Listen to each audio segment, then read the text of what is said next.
12:01, so time to get this back on the rails here. Well, thank you, everyone.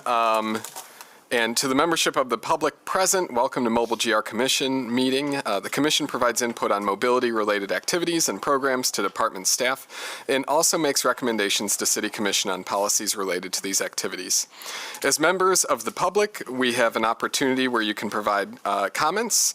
You can provide comments at the end of the meeting, and those are for general comments. We are not able to respond to your comments directly. We are listening and using your feedback to inform our decisions.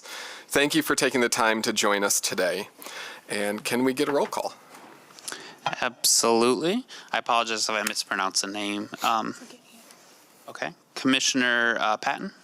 Here. Commissioner Sessa? Here. Commissioner Rohrherrer?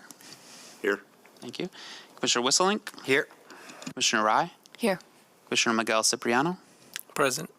Commissioner Weiler is excused. Mayor LeGrand? Yep. Commissioner Pawalka? Here. And Commissioner Wilson? Here. Thank you. Thanks, Max. All right, and then can we get an approval of the agenda? So moved. Second. All right, there's a motion on the floor. Any discussion? All right, all in favor say aye. Aye. Thank you. And then an approval of the minutes. So moved. Second. Yeah, thank you. Once again, any comments or discussion? And all in favor say aye. Aye. Aye. All right.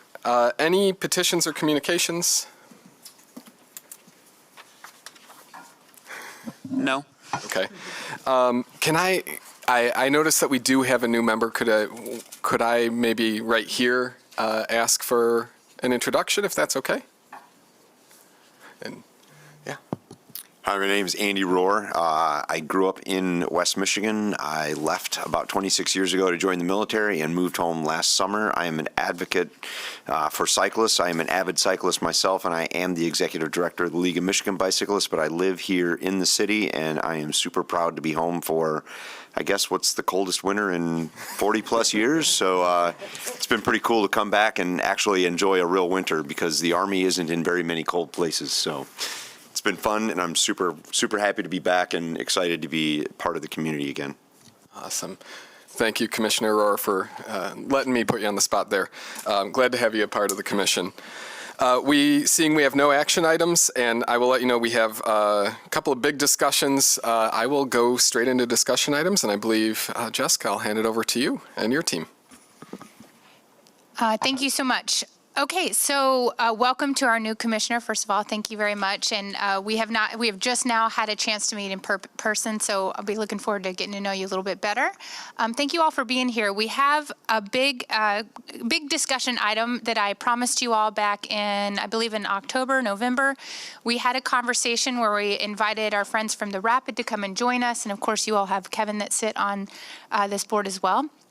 And Deb Prado and I, the CEO of the Rapid, we had a conversation with you all about the Dash and some of the challenges that we're noticing around the Dash and some of the overall purpose and goals. And we had a really good, robust conversation.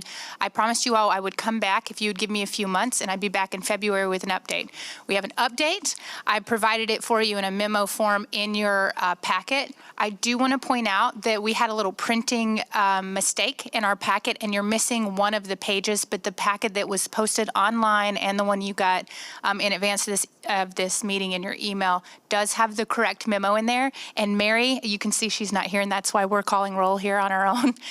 Mary ran off to get that piece printed so that any members of the public have a copy of that in their hands as we're discussing. We do have that second page up on the screen, so we'll make sure that we've got it here.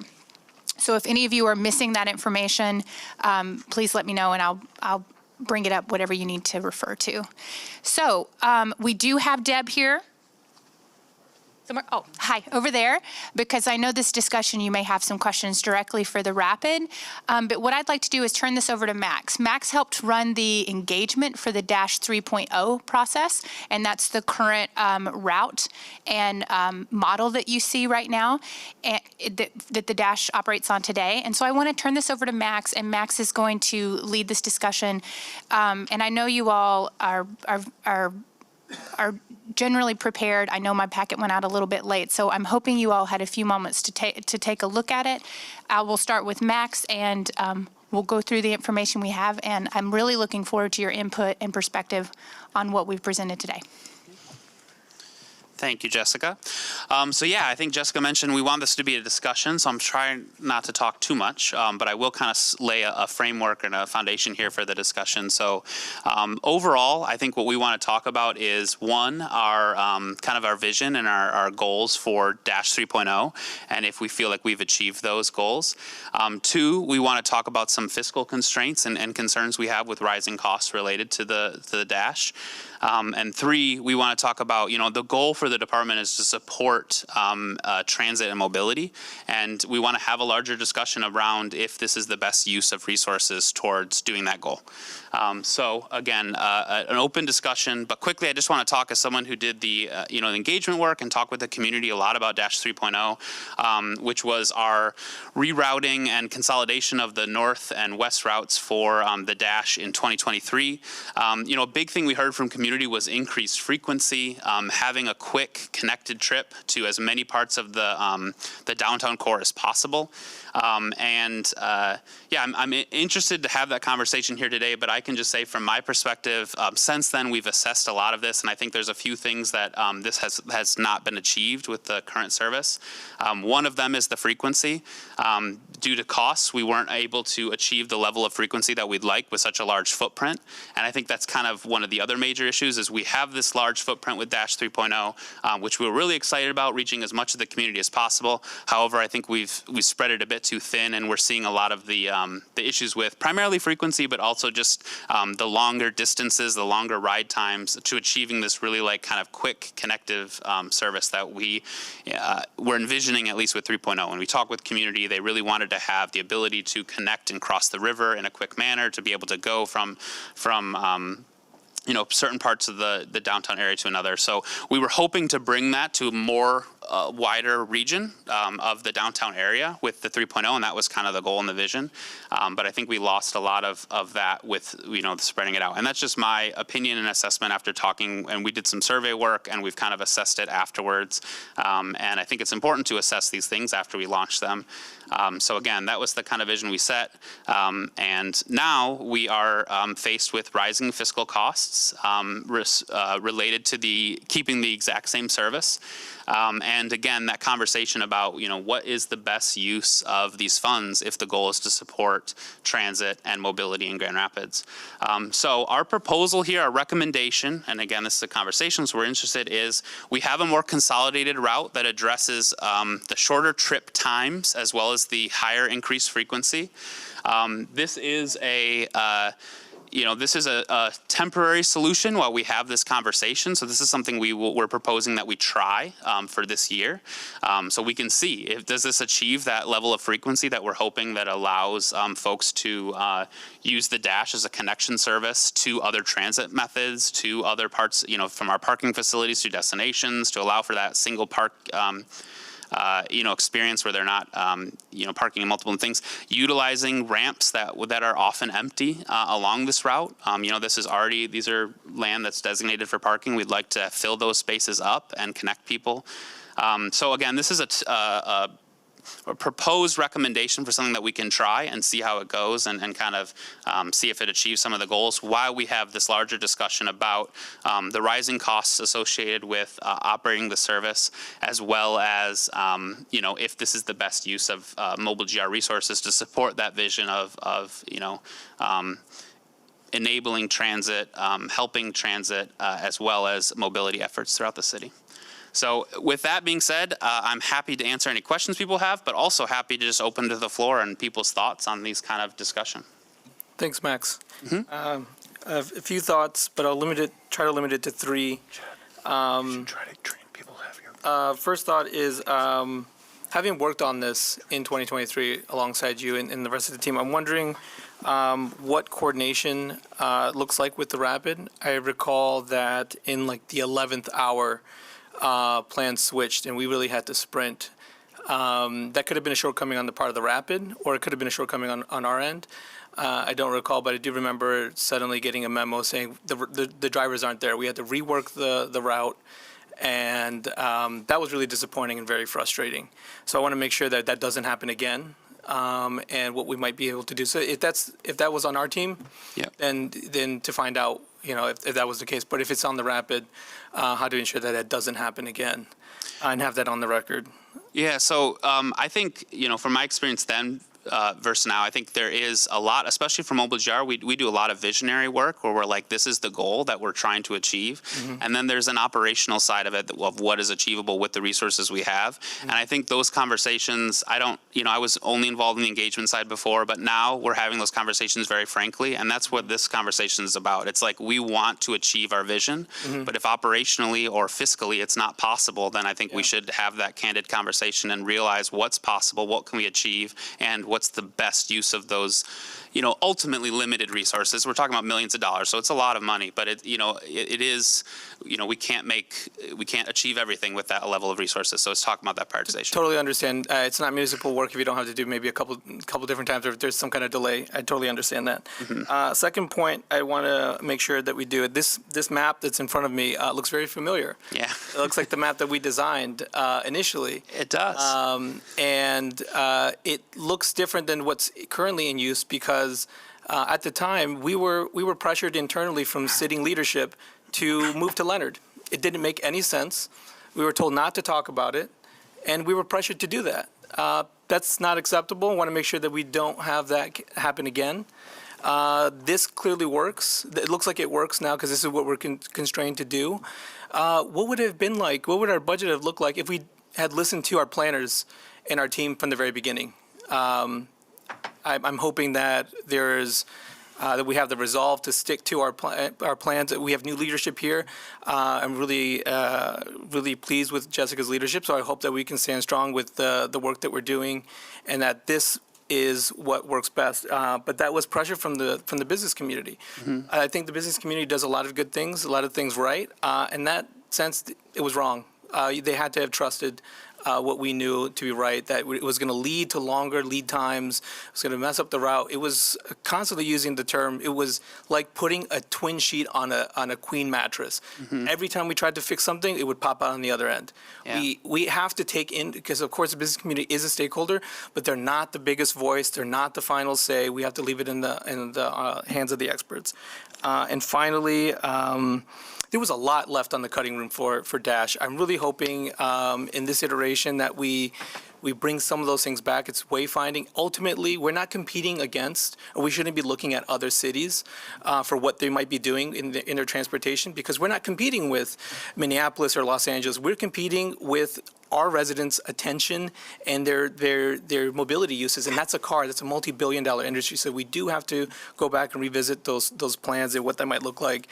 That's placemaking, that's wayfinding, increasing that. I think some of our friends here at DGRI are doing really great work in what they're doing with wayfinding. I'm sure that we can collaborate with them, but I think I'll limit my comments to those three things. Thank you. Thank you. And just quickly, because I don't want to go in here too, but I just want to say, I think as someone who worked with you closely on the Dash 3.0 launch, I think what an important consideration here is that it's understandable that many parts of the city want this service. Like, it's awesome, it's really cool, but it's a core, and this is the twin sheet analogy, is it's a core part of it is if you spread it out, it gets rid of the best part about it, which is that quick, frequent, short service. So it is kind of tough because it is saying to some folks, like, if we go north, if we go south, if we go to the zoo, if we go here, then it makes it more difficult. So yes, it is, I appreciate that. And then in terms of the other part of the conversation, I think that is part of the larger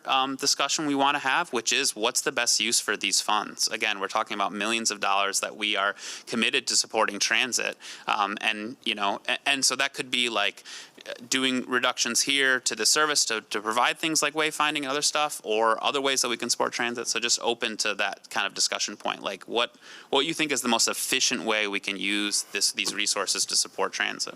Max, just one moment. If I can take the floor, I did get a flag from Commissioner LeGrand asking if he could talk, and then Commissioner Puelka, I'll have you go next. Anyone? I imagine we have a lot of conversation around this, so yeah, Commissioner Wilson, thank you. Yeah, so I was a little confused by one point on your memo, so if you can just answer for me. You showed like 3 options for frequency in the future, but you don't mention what current frequency is. So what is it currently?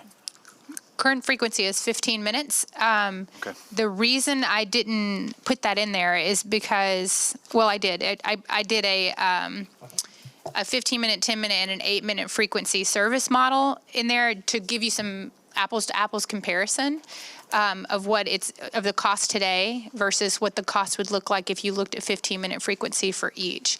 This is not clear, I agree, in the memo, but our recommendation for a tight Yeah, no, I get one that. I just wanted to know what it was now. Yeah, you got it. Better, faster is better. More frequent is obviously exponentially more usable. So a couple points that I just want to make, I guess, for the public's sake.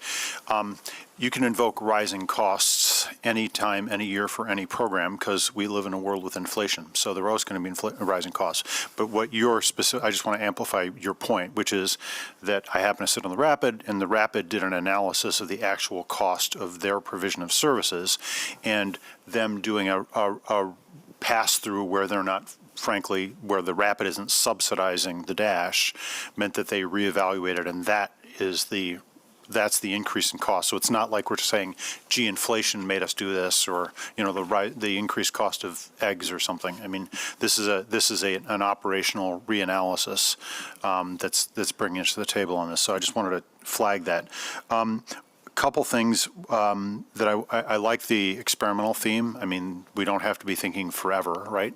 Bus lines are things you can change anytime you want to change them. As long as you're not pushing the buses into the river, you can realign your routes fairly easily. The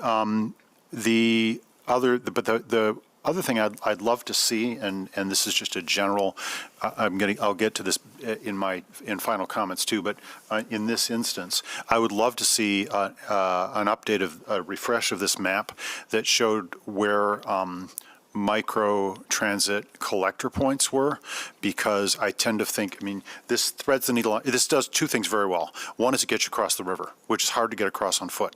And so the fact that we cross the river and are doing it on a tight, fast loop is really important for reinforcing pedestrian activity, frankly.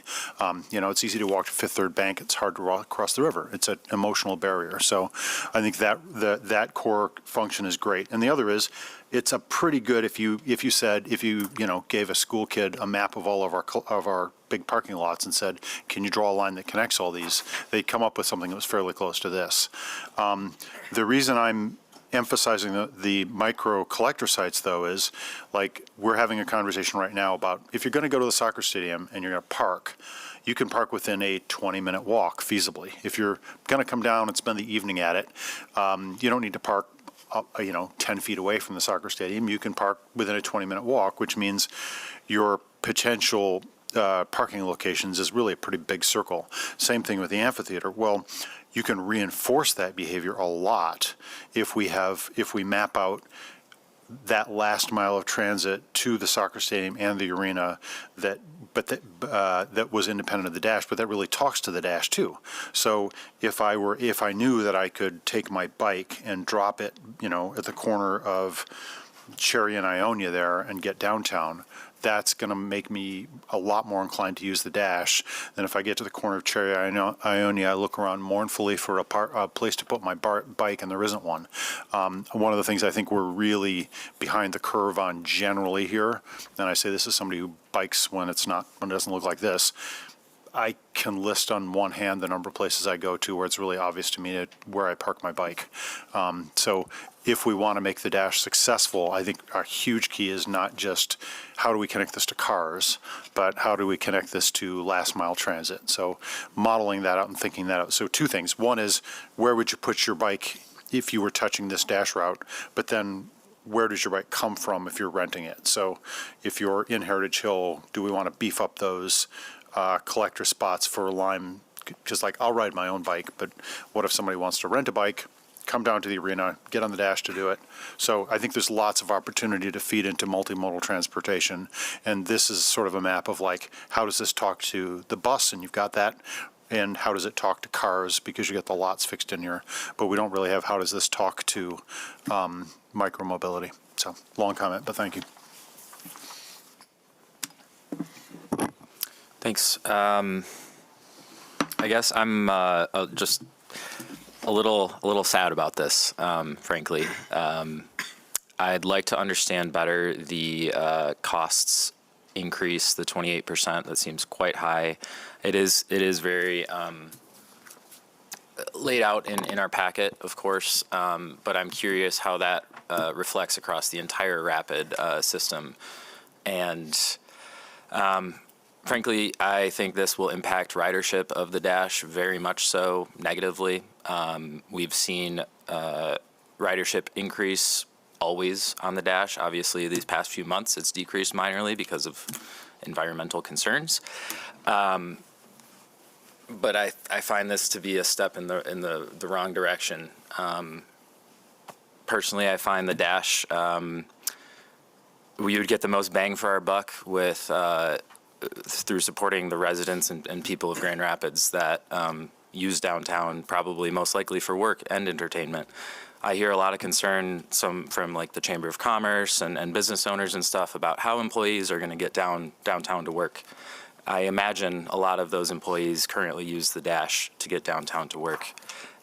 This, namely from the north, would make it so those employees could not use the Dash to get to work anymore. I wouldn't take the Dash anymore to get to hockey games or to get to this meeting. I guess I would just have a very hard time explaining to those 15 people I saw on the bus today riding the Dash in, why they're not able to do that anymore and why this is just a service seemingly for those who live outside of Grand Rapids to come and patronize our businesses downtown and then leave when the night's over. And we're left with an empty town with a bus running. Got kind of off track there, but I would love to know, Max, a little bit more about the planning process, kind of namely like what the partnership between the Rapid and why the Chamber of Commerce is involved in that planning process as well. So I do want the Rapid to be able to address the fiscal comments that you mentioned, but just in the planning process, and I think you hit the nail on the head of kind of the vision of 3.0 is to connect as many people as possible here.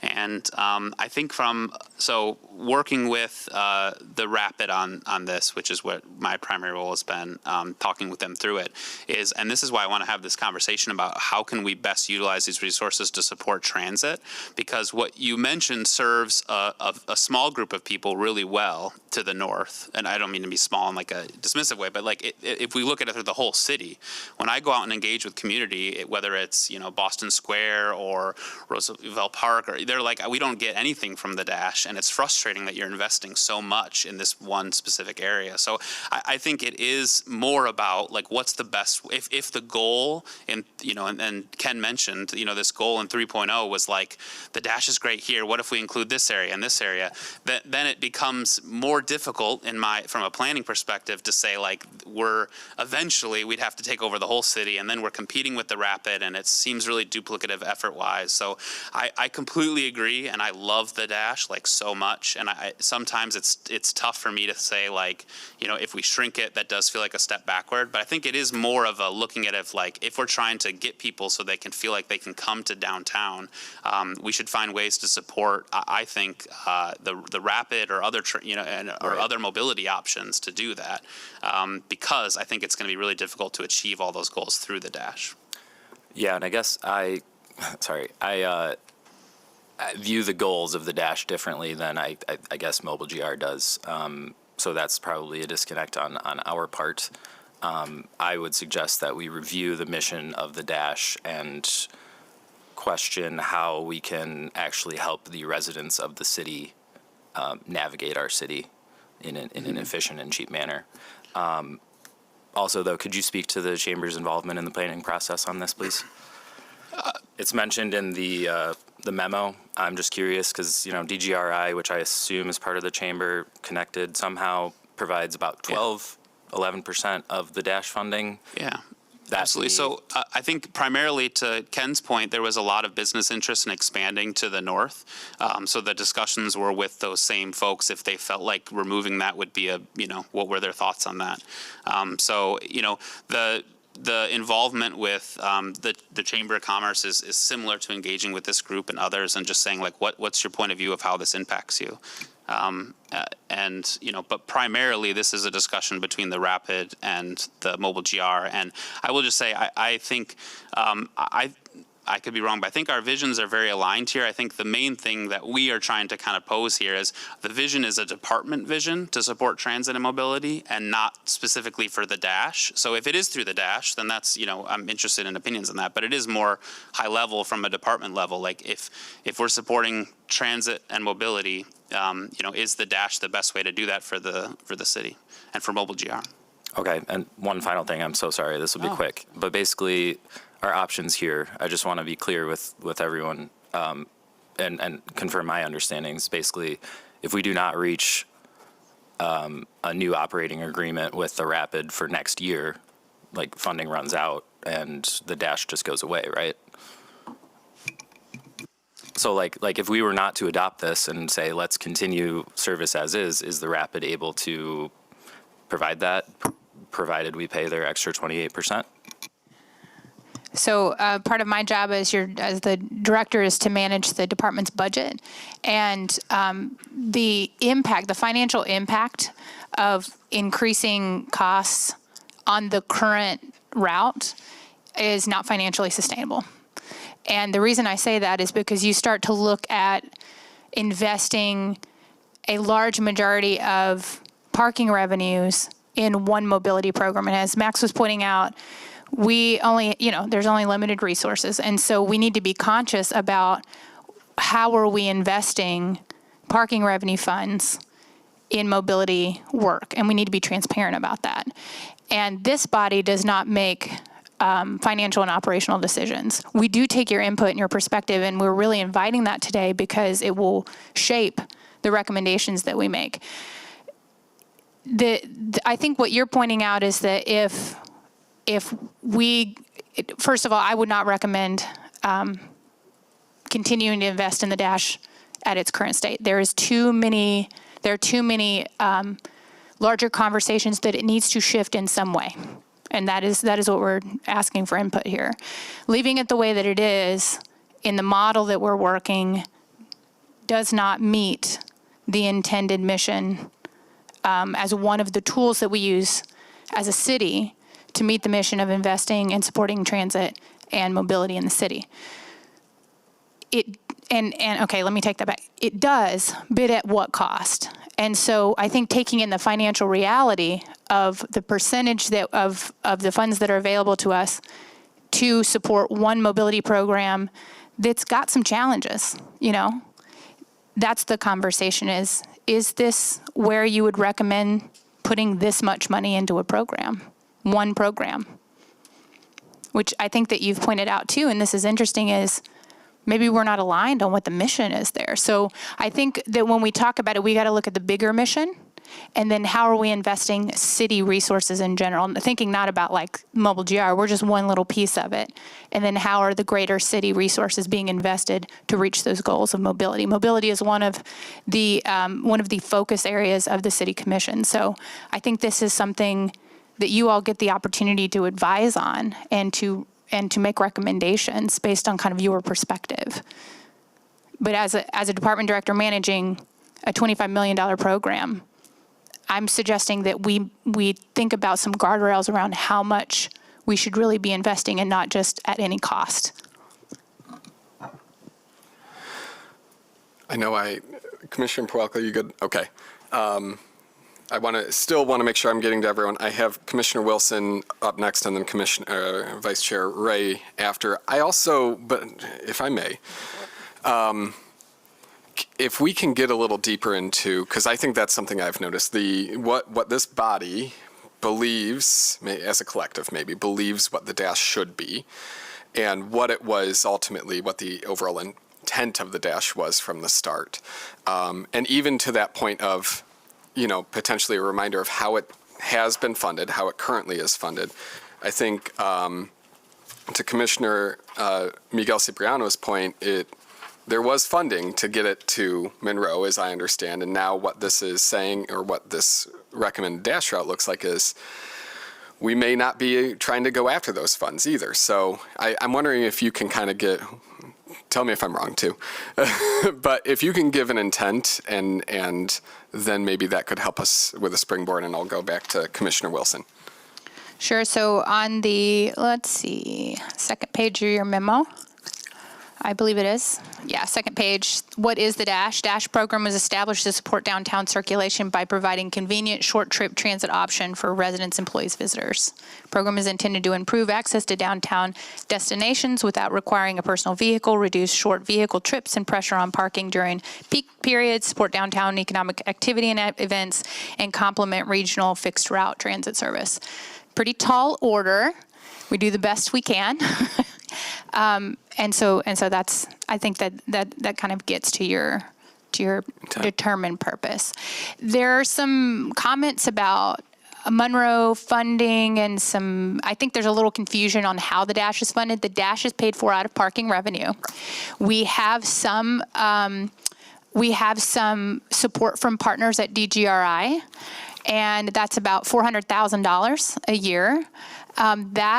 That is, and I have to clarify, but it is meant for certain things.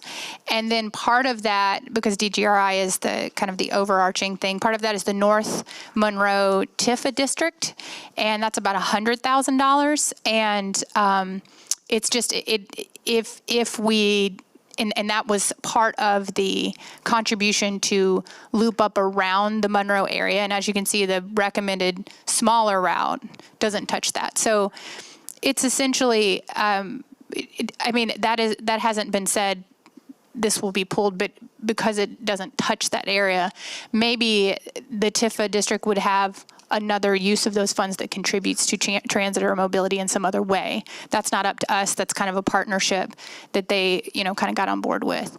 With DGRI, just continuing to have conversations with them around how that funding, and they have a board that makes those funding decisions, and they're in their own budget conversations right now.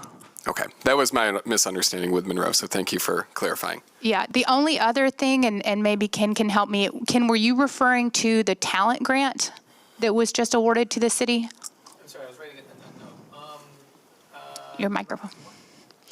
Some of the North Monroe funding that was being mentioned, y'all weren't talking about, okay, so I'll just talk about talent grant. So the city received a talent grant, and part of that grant, and this was just recent, hot off the press, we're still looking at, kind of what that's going to look like. But that did look at investment in the North Monroe area and some transportation investments over there.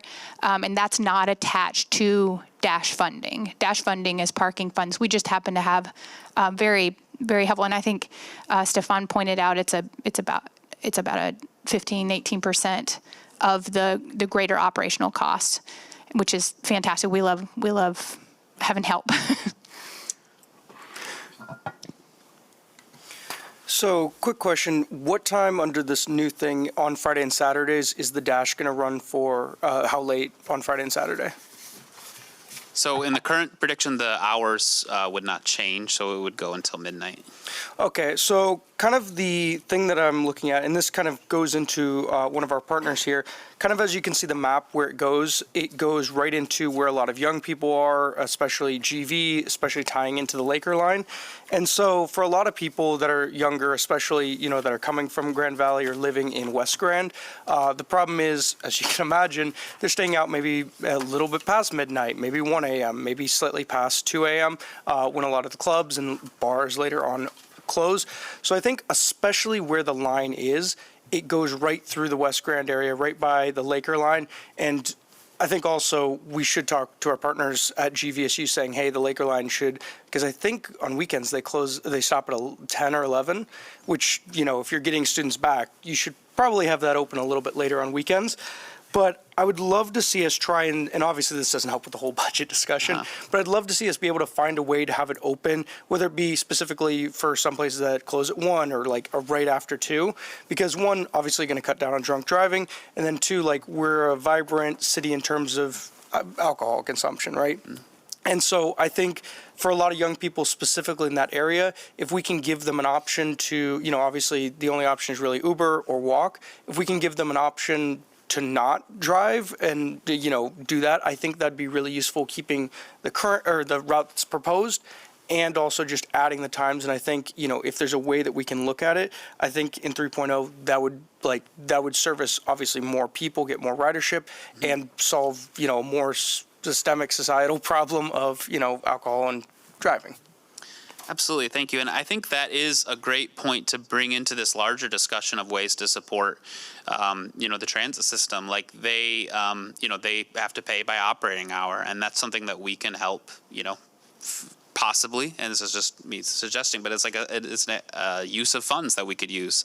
So we can look at services like the Dash and say, and this is part of the issue with, again, I like, and I forgot about that until you reminded me, Ken, that you brought that a lot when we were doing this planning effort. But this idea that we do have a bed sheet that we're trying to spread, and the hours conversation is one. So we want to help commuters in the morning, and we want to help people at night. And it's like those are different user bases, and if we're trying to help both of them, maybe we're not helping either one in the best way. So that's like, if it is something we're pivoting more towards, working towards, drinking and driving and mitigating that, getting people home at night, I've talked to so many event staff who are like, I can't use the Dash because the event ends at 11. I have to be here till 1. So you can get me there, but not home. And those are conversations that are nuanced, that are important for the context and part of this longer discussion of how to best invest these funds. Because I think we could talk with the Rapid about saying, hey, if we can fund later service, we would just have to, again, talk about resource allocation and prioritization, but certainly on the table. Commissioner Ray. Sure. I guess as vice chair, I want to bring some consensus to the things, or figure out the consensus of the commissioners on this board. So one, we have a proposed new route in front of us.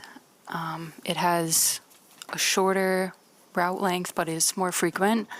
And then other commissioners on this board have expressed that they would like a longer route length that encompasses more of the city, but that would likely have a lower frequency. So I guess it would be nice to get a consensus, what is most important to us. And I guess personally, I would say that a shorter route with higher frequency is the most important. When I travel for work, I go to DC. The best thing about the metro and DC is the frequency. I just show up to a station and there's a train right there for me. I don't have to plan everything out. And if we want high use of transit in the downtown core, I mean, there are a lot of people who live downtown. Having a frequent service is more attractive to people who aren't likely to use transit. I think that the Dash is also good for increasing our land use better because it links all of our parking areas. One of the complaints about parking structures that we have is that some of them are much too far to walk to. So if we had a transit service that linked all of those, that would help us use our land better because our downtown land is very valuable and we don't want to dedicate all of it to parking. But we do live in a region where we don't have a lot of options besides driving, walking, taking the bus. We don't have any trains. We don't have bullet trains, anything like that. So people have to drive to Grand Rapids. And so we have to serve those residents. So I guess if I could get comments on commissioners' thoughts on route and length and frequency, that would help us all come to a unified or divided front. Yeah, I'll open it up and also mention that I have Commissioners Rohrer, Whistlelink, and Sesa in that order to give their comments. I know we knew it was going to be a big conversation, but let's double tap on that question. Is it, Vice Chair Ray, is it the right map and frequency? Did I miss anything? Okay, is it the right map and frequency? In the order you just asked, or just anyone can just jump in? Oh, anyone jump in, please. The map is right. It's a map that was suggested in dash 3.0. This would be dash 3.1, I guess. And at the 10-minute, I just cut down the middle at the 10-minute frequency. I'm actually a huge fan of really high frequency, and just let me say this as a pedestrian, I could actually walk to this map, and if I knew that something was coming, I might actually transit my mode from walking to dashing. I'm not going to do it if it's every half hour. I'm going to walk downtown. So if you want this to be a bridge to other modalities, and particularly walking, I'd actually love to know how many people live within a mile perimeter of this, because functionally, in the winter at least, the functional limit of how much I'm willing to walk, and I'm a pedestrian, is about a mile in this weather. But if I could walk a mile to a dash and then finish my trip on a dash, that opens up a different world. But I'm not going to do it if it's every 10 minutes even. I don't wait for lights. I'm going to have a hard time waiting for a bus that's 10 minutes away. Sorry, I wanted to add one more thing to my comment. Yes to what I said previously, but I would like to add that I'd like to see a greater collaboration with the Office of Special Events. One thing I recall from my time working was we just said yes to so many events that disrupted our transit. We don't have to say yes to that. That makes the Rapids job harder, that makes our job harder, that makes everything else more difficult. We don't have to say yes. And because we said yes so often, now it's so hard to take that back. So we have to coordinate more with them, the Office of Special Events. From the Rapid, but supportive. I think that the frequency is the most important thing. Whenever it comes to like surveys, that always rises to the top. So high frequency connects to our existing routes much better and supportive of the map as is. So yeah. I support the high frequency, obviously. I am struggling with the map. I can save those comments for when I have my allotted time. Okay. I'll jump in and say that I think frequency is also important, but just looking at the costs, 15 to 10, if you look at the cost there, 15 to 10 is cheaper than going 10 to 8. So I'd be in favor of 10 minutes, but I'd be hard pressed to say 8. I just think it would be irresponsible. I also have some comments on the map, but they're really more of a question about keeping the longer map for specific times and on specific days.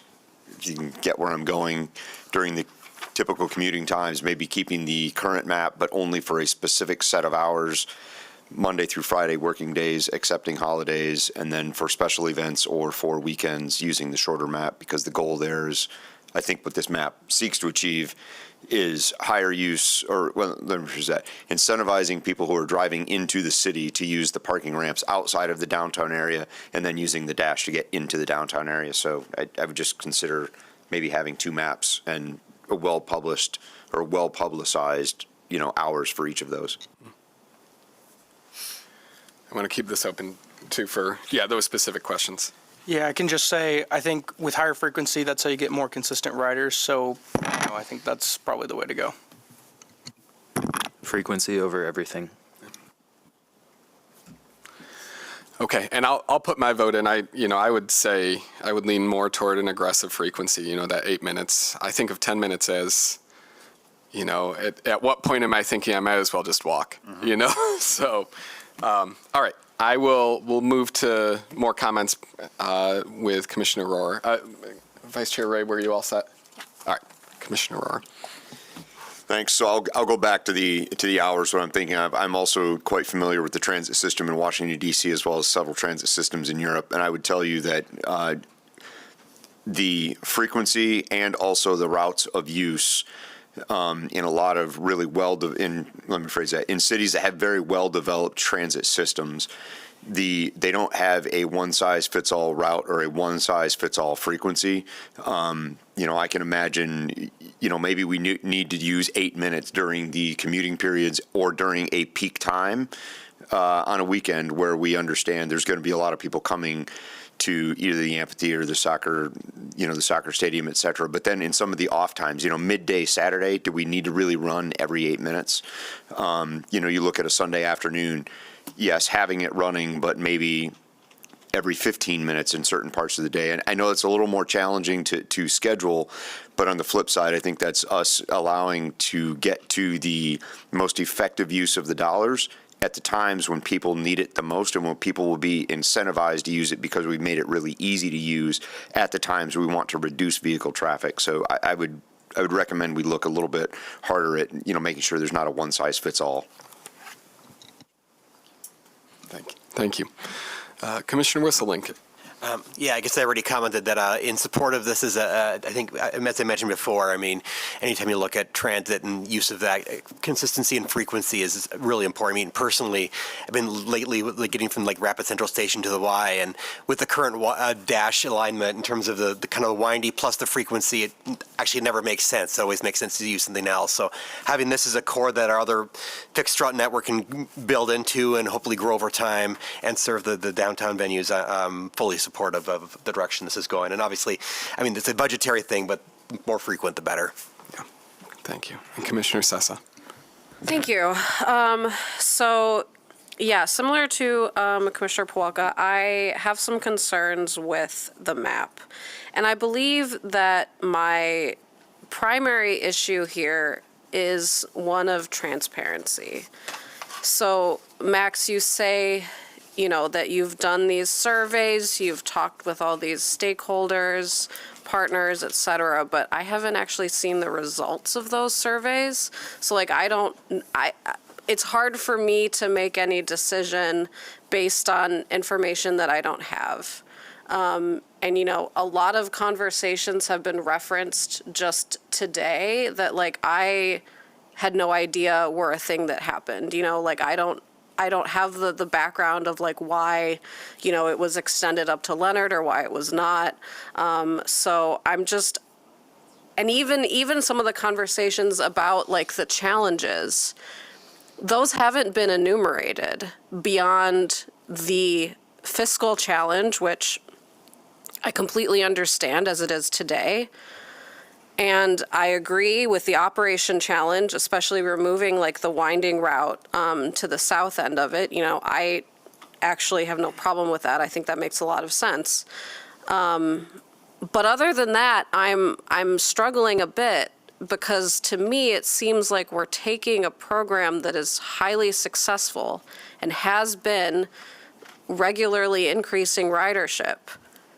And that's my metric of success for this, for as long as it's been running. And we're taking that and getting rid of it. I'm really, really struggling with that. Because why would we have a service that has basically broken, has the best ridership that it's ever had, year over year is increasing, and why are we changing that? I would really like someone to answer that for me. I understand that there are fiscal constraints and that there are operational constraints, but I think that there's a way that you can keep the spirit as it is now and address some of those concerns. And I'm frustrated that it seems like there was no effort to do that.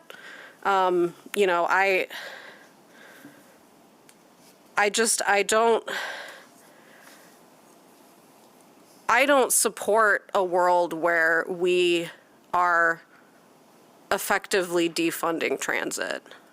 And I mean, you want to say we have to work within the constraints that we have. I understand that, but this is defunding a program. It just is.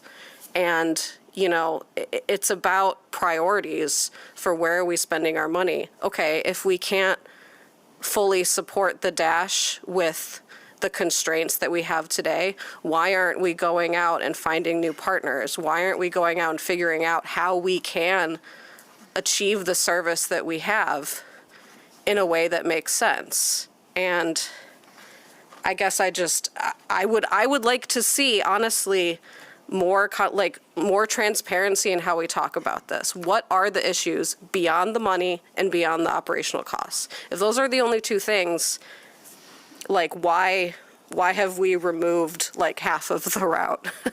And I don't I guess that's a disconnect for me.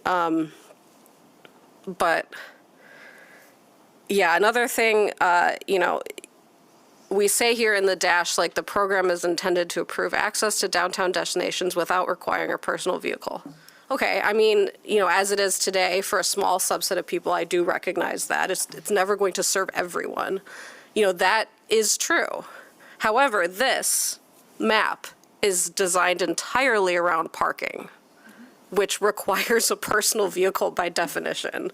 And so I just, So, yeah. sorry, there's just a lot, so I want to make sure I get to everything. So, first, just quickly on that, so it is certainly about utilizing, to Commissioner Ray's point, the land use for parking to the highest level. Like, we have empty parking garages that we want to fill up instead of, increasing that capacity when we haven't been filling this capacity. However, the point of illustrating the connection routes to the rapid services is this is a connector for more than just parking. And then to the mayor's earlier point, I think we can talk about this idea of mobility hubs in our parking ramps with bike parking and other things. So there's ways to connect here, but it is certainly geared around our downtown core, which has many parking facilities, and that is along the route. For the transparency, I'm happy to provide a summary of the past engagements for sure. I've presented at the Mobile GR Commission for ours, and this is where I think part of the conversation that I think is what I would like to kind of look through our lens here is that this is a department-wide, a citywide effort because it's such a high budget item.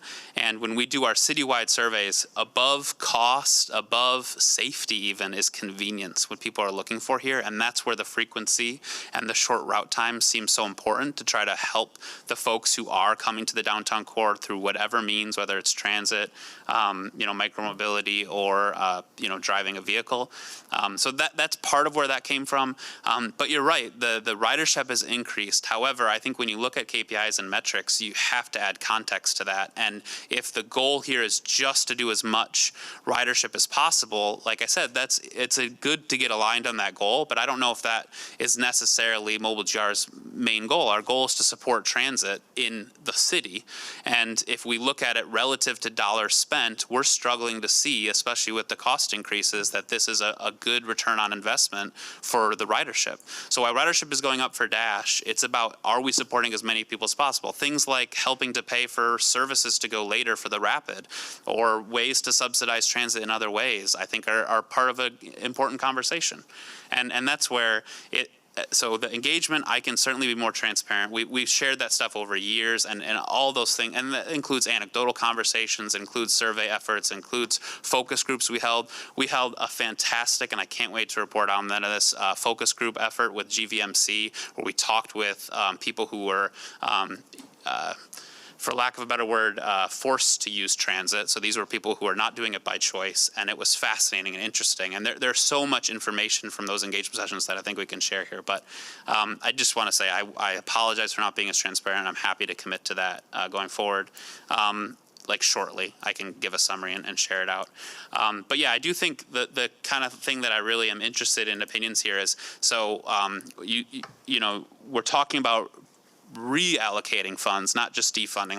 Mobile GR is going to spend this money, it's our budget. So it is, I think, an important conversation to say, is the Dash the best way, the best use of money to support transit here? And I think that's where this is, this is a temporary solution. Maybe it becomes permanent if it goes really well, but to assess and to continue to see if it achieves the goals that we're doing while we have this conversation of what's the best way to use these funds. And the other side of it is we would have to increase the spend on this to keep it exactly the same it is today with no frequency improvements. So that is another consideration. So a lot of stuff that goes in there, and it's very, there's a lot. So, sorry, did I answer all of them? Sorry, I can't take notes while listening, so I may have missed something. But. All right, Commissioner Sessa, any other comments? Okay. I want to take a moment then to mention, actually, first off, Max and Jessica, do you have a good amount to go off of, at least now? And then I'll kind of talk about next steps and what we can do with this information moving forward. We're obviously not really making a decision today, and as it's been mentioned, this body is an advisory commission, right? So we provide that level of oversight. So, Max, I want to see if you have anything else, or Jessica, before I kind of give the next topic, which is related to this, and that's the subcommittee / working group strategy. I'll just say, and it ties directly into this, we obviously spent a lot of time thinking about this, but we're only a limited number of perspectives. We're just really interested in brainstorming and hearing ideas on ways to best achieve this goal, which we have, which is to do our very best to be the most efficient, use the most efficient use of our resources on supporting mobility in Grand Rapids and specifically transit. Mm-hmm. Great. Jessica, anything else? I think the other thing that interesting it didn't come up is we have 2 large venues that are being added to our downtown core, right in the middle of this area, and they're on your map.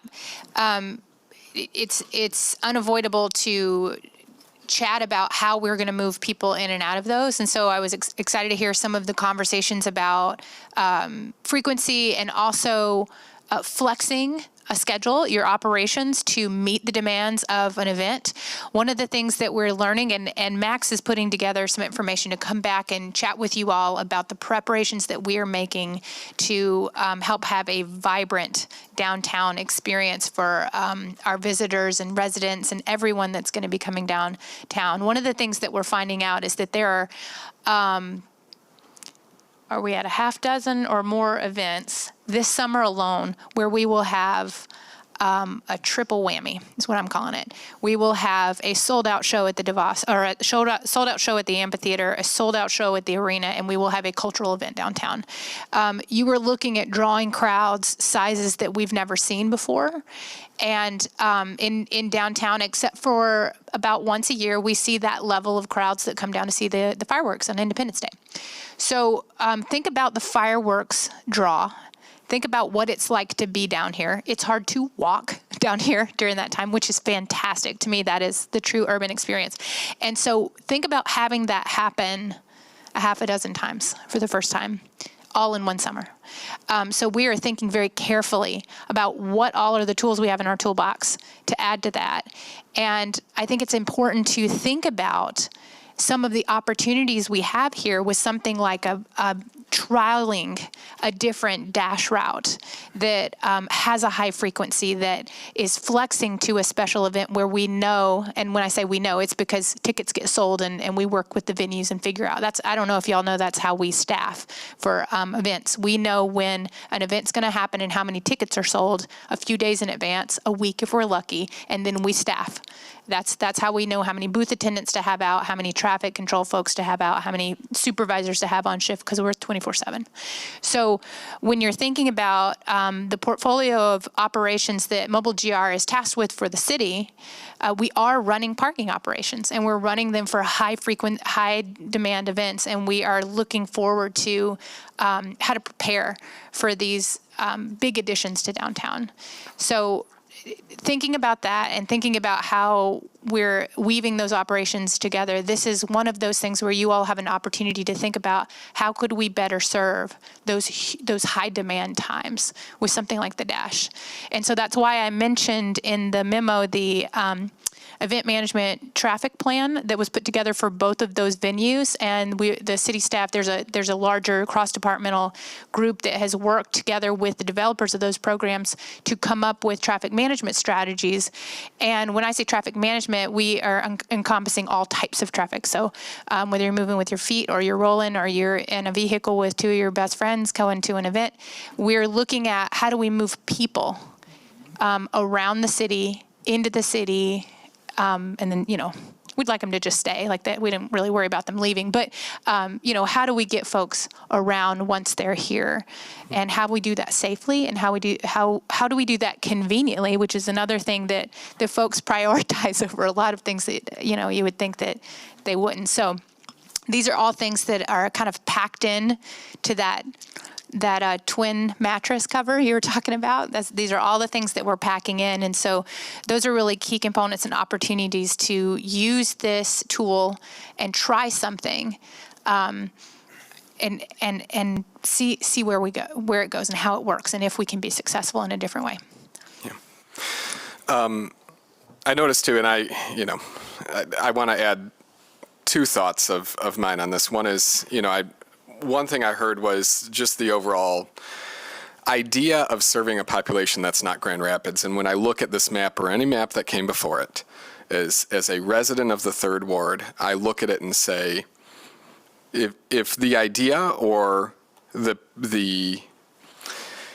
the way we're going to look at the dash is as a tool for a small subset of people, I don't understand how the Third Ward could be looked at as a small subset, an entire ward. And that's not to say that I am advocating for the dash to go into the Third Ward, but rather that the entire Third Ward probably has to get to city center where the dash serves, probably by car. And those who live in Lambert Lake probably have to get there by car. And those who live on the very west side of Grand Rapids probably have to get there by car. Granted, they can use bus systems, they can use a number of different services, but I think that's the reality. So that is difficult for me to swallow when I hear that. So I do want to put that out there. And then the other thing I want to talk through is kind of what we do as next steps for this conversation. And the thought that I want to put there is, I think that it would make sense, it would be good for us to put on the agenda a subcommittee or working group that's focused on the dash and what we do next with this conversation that we just had. And then the other thing that I want to throw on there is the potential for us to have a TPM working group.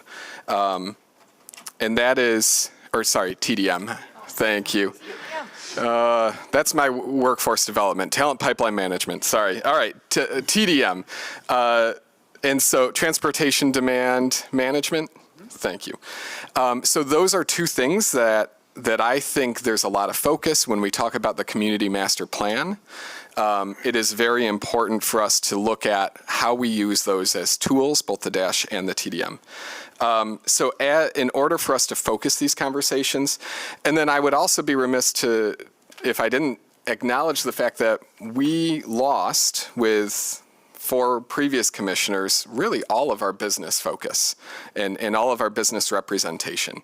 So this also gives us a chance to be able to engage with business and to understand the business point of view, something that I believe is still lacking from our conversation about the dash as well.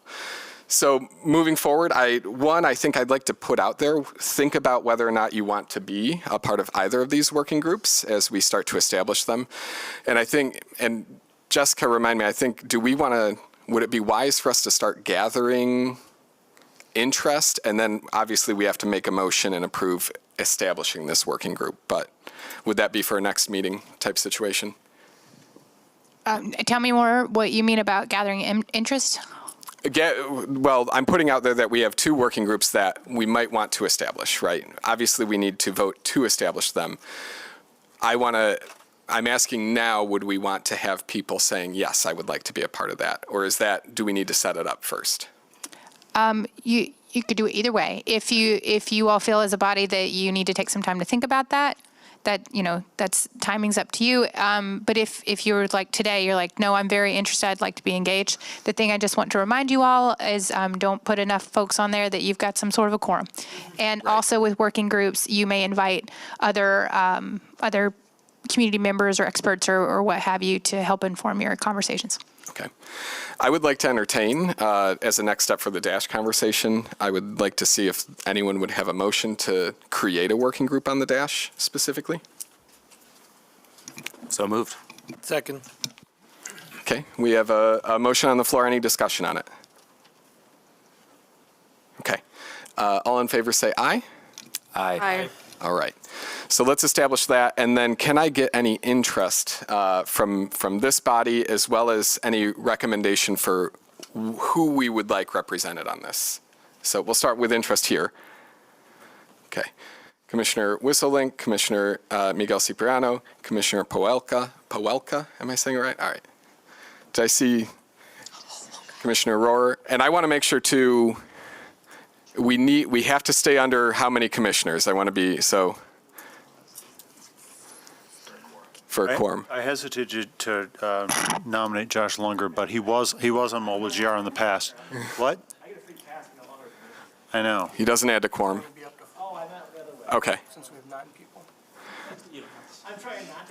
I will add, I specifically want Josh Lunger on that working group. No, someone from the chamber, obviously. Did I get it right? This whole side of the dais? Yeah, yes, and Commissioner Rohrer. Thank you. Got it. Currently is quorum, or no, it's not. We are under quorum, yep. So, but we can't go over 4. Yep. Any other interests that we have? 1, 2. Yeah, we have not. How many total? 9, 10. Seats? Wait, Is it 10 official commissioners, right? hang on a second. Yeah.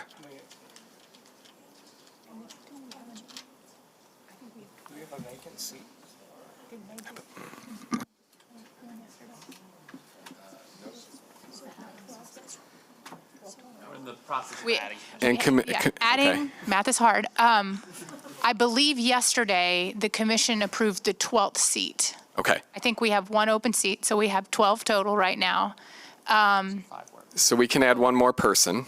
Yeah. Commissioner Sessa, I did see You a hand. have 5 right now. You have Stefan, Oh, we Ken, do? Laura, Kevin, Oh. and Andy. Okay, great. Is that right? That's it. Okay, math is so hard, you guys, on I know. command and I'm in an English public. major. All right. I mean, I was happy to step away and let the people who had volunteered to volunteer.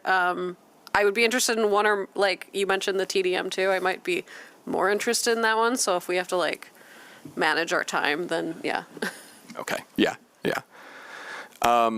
Yeah, and I would I would recommend a local business person. I would recommend someone from the chamber. Anyone else thinking of any other individuals of special interests?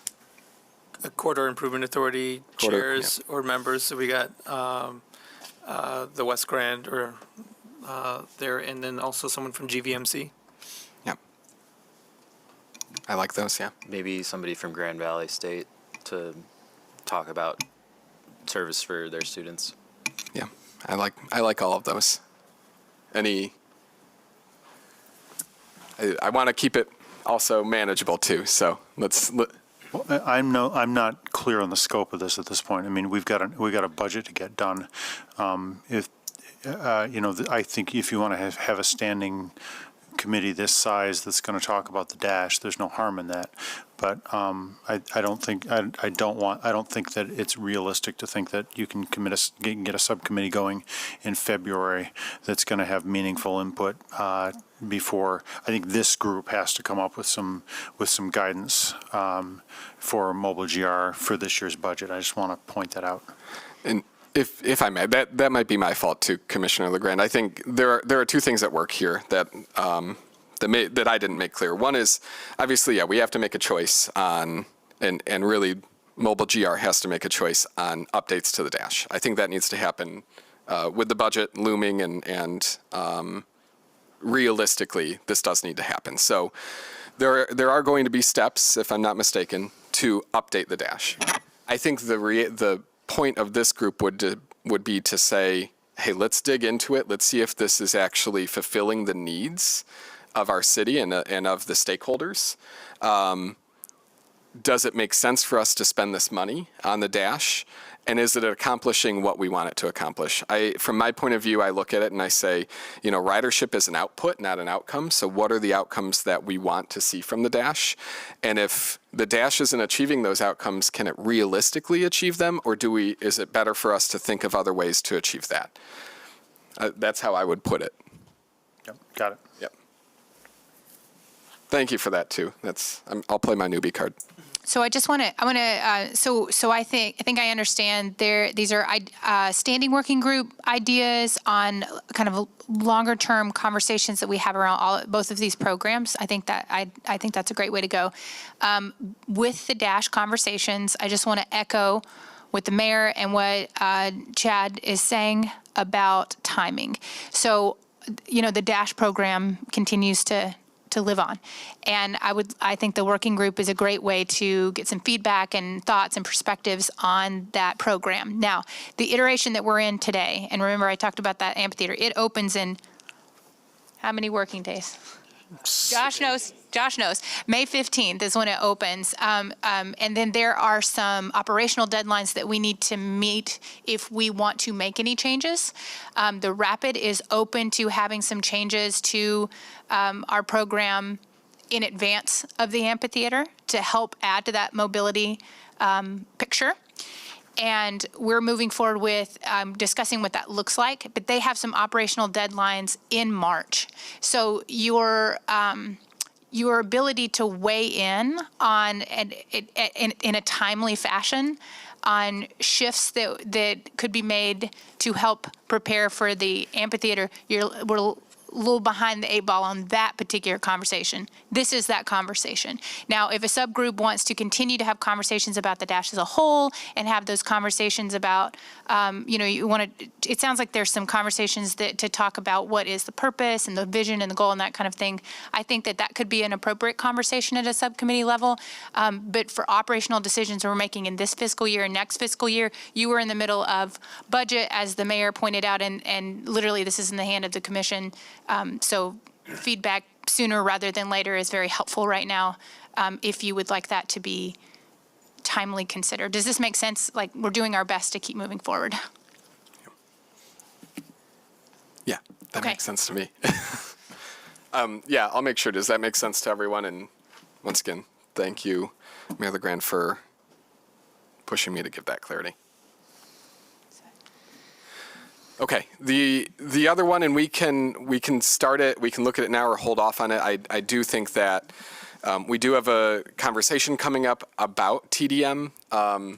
This is me being, we can wait to get more focus on it to see if we do want to create a working group, but would there be interest from this body to proactively develop a working group to respond to what we learn and figure out, gather interest and vision around how we advise on TDM?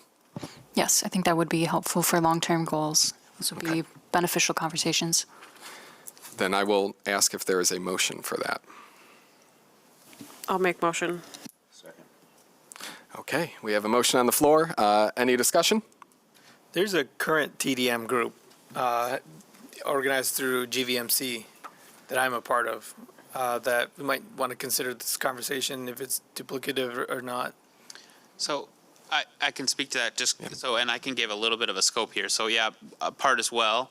And we've done a lot of really good work with GVMC. I think the city staff has some resources that we are able to provide support for GVMC's efforts because they have we've been very closely in connection. So this is certainly an element of that, and I don't want to duplicate work, but I think it is a little bit more specific for the city of Grand Rapids, especially with our programmatic efforts, potential ordinance discussions. There's a lot that goes into TDM that we want to try to filter and share with this working group the lessons that we're learning from GVMC. I mentioned we're doing a lot of communications, focus group work and everything, so we could meet and talk about all those options, but there are specific programmatic work that we're looking towards at Mobile GR and at the city that we'd love to talk about with the working group that is specific here. Mm-hmm. But I would be sure, and if you're part of the TDM working group, if you so wish to volunteer, I think it'd be important to make sure, or have a GVMC representative on this one as well, to be able to make sure we're not duplicating stuff and we're sharing information.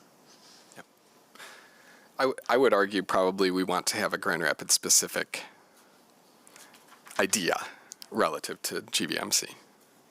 What I'd like to add, yes, so exactly this, and what Max was saying very kindly, I just want to be very specific. When we do work at Mobile GR and with you all, we're looking at city boundaries. That's our jurisdiction. It's not that we don't consider regional impacts and things that are going on in the region, but remember, there is a regional group dealing with that. When you look at TDM from a city perspective, you're looking at making recommendations towards what can the city do within their authority as a city, and what those recommendations might look like. And if that's not, like, if that doesn't bring up any ideas for like the city of Grand Rapids, you would look at things like how can we work with businesses to establish what are good TDM measures for them to bring on, and then how can we work with planning and future developments on, kind of instilling TDM principles and things like that. And I don't want to get too far down that rabbit hole because Max's team is working on some very specific stuff that I think that you all would have a lot of fun looking at. So with this working group, we have a lot of work that's already going on because it's a part of our work plan in general to develop a TDM program. And so that program is in its infancy, and your thoughts and feedbacks, and we'd like to bring you along with that research and that planning process, if that makes sense. So, and it involves multiple departments and multiple aspects to TDM. So does that help kind of I'm hoping that gives you a little bit more of a scope of what we're working on and how you could plug in.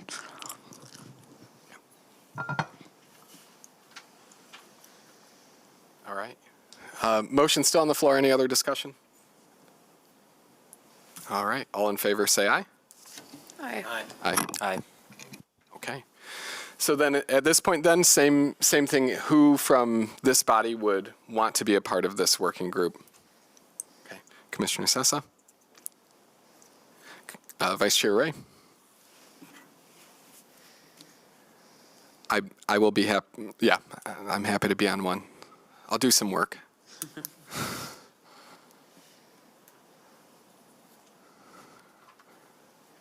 As he leaves someone from the chamber.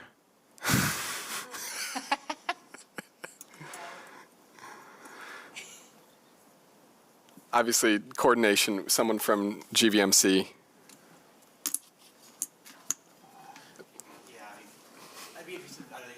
I'd be on both that way, but I think, having a coordination of the rapid, whether it's me or someone else, but at least keep you on a placeholder for now, I think would be good, or keep me informed. And if actually there's only 3 right now, it might still work for me to be part of that too, so, yeah.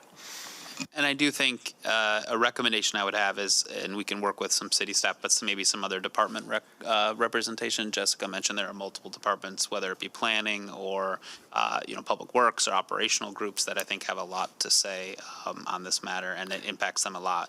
And I think that's part of the difference between the GVMC work and our work, is theirs is certainly like a strategic and a visionary, and ours is operational and programmatic. So getting their insight would be really helpful. Economic development, so other things. Yeah, can I just open up city staff that would overlap with this? Could that be a catch-all? Okay. Certainly. Okay. All right.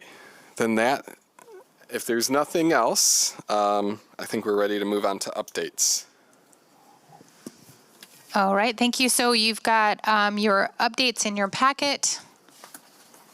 Now I know that it's lots of information. We continue to update this and cull it as needed. We are in the middle of preparing updates for the mid-year strategic plan updates for the City Commission. So you'll see some of these data points being reflected in that. We take a look at by a fiscal year. So we take a look at July 1 through January 1, and then we do January through the end of July again. So, we do the mid-year one is what they're calling it now, even though it feels like the beginning of the calendar year. It's the mid-year for the fiscal year 26, and we'll be doing that later this month.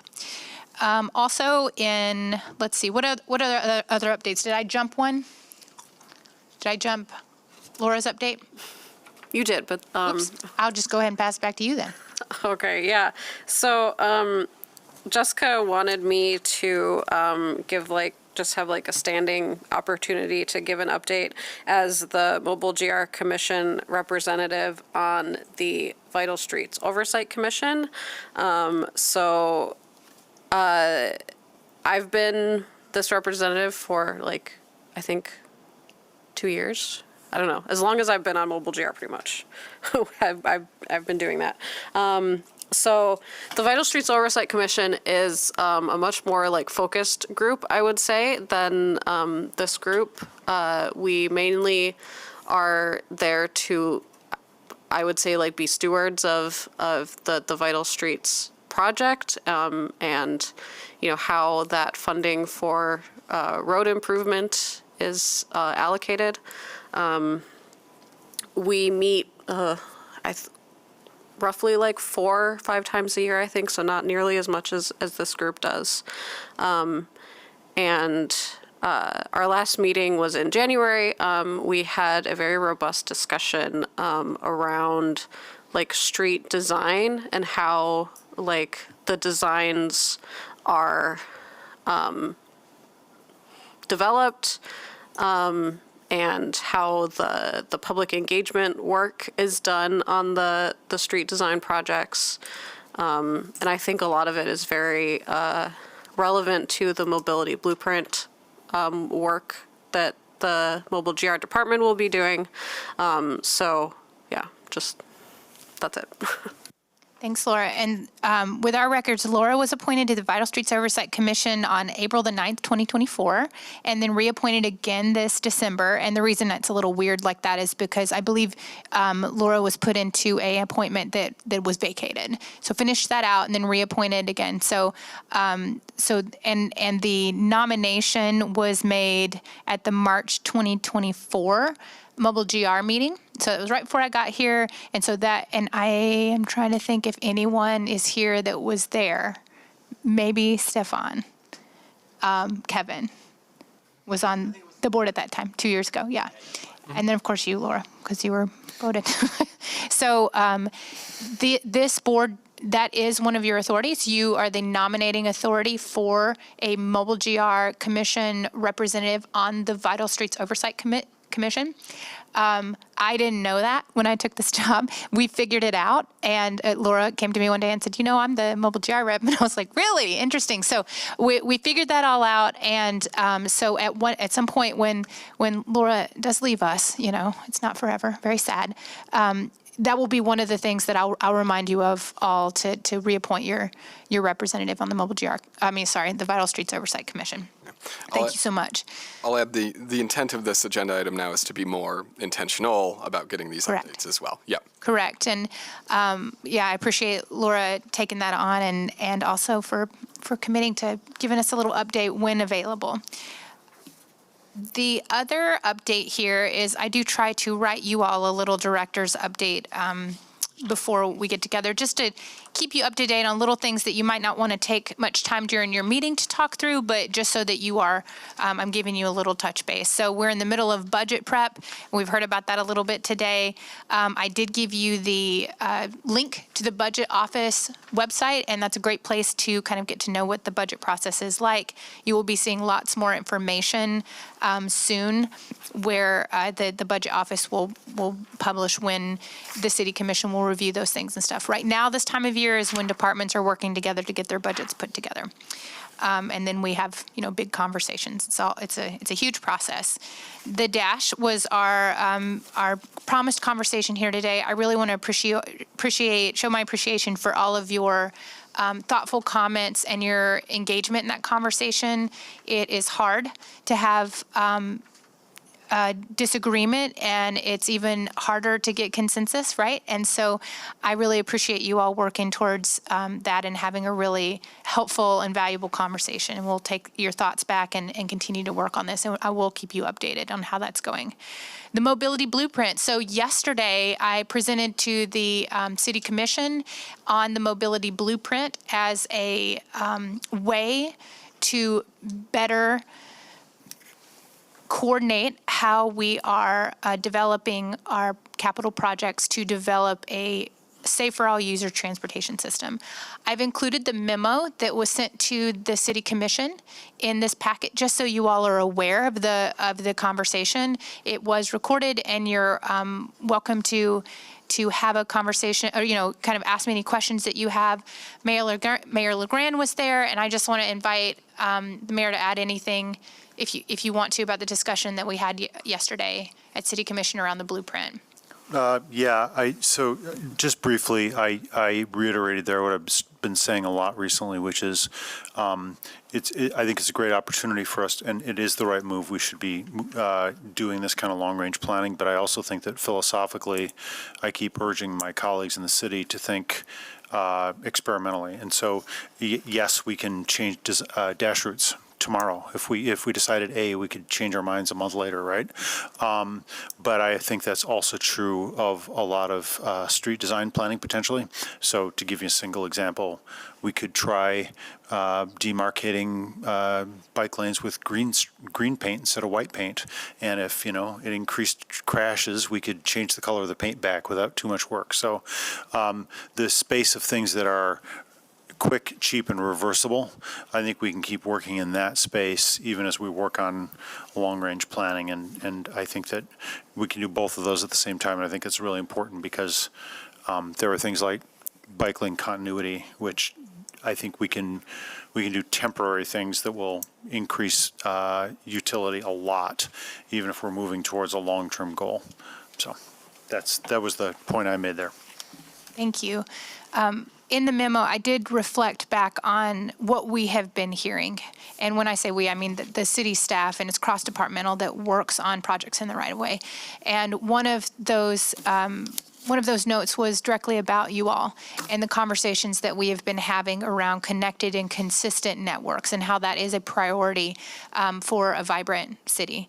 And also the expectation of this board here to see more investment or just a committed investment to vulnerable users and safe facilities for those vulnerable users. So I just want to give you the opportunity to take a look at that written document, and feel free to go take a look at the conversation. I think that the commissioners had some really great insights, and it was a good conversation. So the plan is to continue moving forward with the mobility blueprint. Max is managing that project, and we will be coming back to you as soon as we can get scheduled. We're a little bit behind because it took us a hot minute to go and give an update to the commission. We did that yesterday. We're ready to move forward. I did want to let you know just a couple of staff updates. I'm recruiting for 2 leadership positions, our IT manager and our parking and mobility operations manager. Colin Cooper, who you used to see here helping out with Devin. Colin Cooper took a really cool new job at the city as the cannabis manager in the planning department. I know that sounds like a stretch, but Colin is an excellent project manager. He's a project manager professional, and they really needed someone highly organized and super just ready to take on a real policy and enforcement side of that program. And he ended up being offered the position. He was so excited. We were sad to lose Colin, but so excited that Colin that they were able to just take on something new, and we retained Colin at the city. So if you happen to be over in planning and say hi to Colin, they miss us, and we miss them. But we will be trying to replace those big shoes. And also the parking mobility operations manager chatted about this a little bit, I believe, last month. We had an assistant director position that was over parking operations. I did an assessment of our staff and how our operations really run. What we really needed was a focused daily, day-to-day operations manager. And so that position is what's filling a big portion of what that other position was doing, and removing the kind of assistant director-like pieces to it. And those pieces lie with Ariana, who is the assistant director at the Mobile GR, at Mobile GR for the department, who's sitting in the back of the room. Yep, and that's my stunt double. So we're working hard to replace those 2 positions. I only have 5 people that report to me directly, and this is 2 of them. So it's there's a lot going on. I don't know if you all know this, but I am an IT manager right now, which is a little scary. She's doing great. Devin's like, it's fine. Preparations for the opening of the Acture Amphitheater. I spoke about this a little bit earlier, and I don't want to dive too much into that and steal Max's thunder. Max is leading the charge on the Mobile GR side to make sure that we are prepped and ready for that new facility. As soon as that hits the ground, we will switch focus and start thinking about soccer opening, because it will open about 10 months after we get through that first month of the amphitheater. So we feel like it's a mad dash right now, but we're excited. And Max is going to give some updates later in a couple of months, a month, something. We're going to get it on your calendar, because I know you all probably are very interested to know how that's being put together. Yeah, that's it. Great. All right. at this point, we are going to open it up to public comment, and give me one moment while I make sure that I'm reading the correct information. Okay. This is the general public comment. After updates, I will now open the floor for general public comment. The board would appreciate having the members of the public attending the meeting today identify themselves before providing comment. However, it is not required to give your name. Is there any public comment? Okay. And we will close public comment.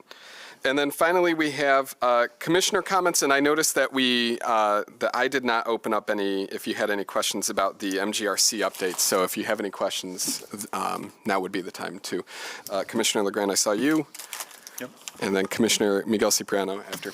So three things quickly. One, I heard you, Chair, being yet another vote for doing a Starfish remodel of the ward design of the city.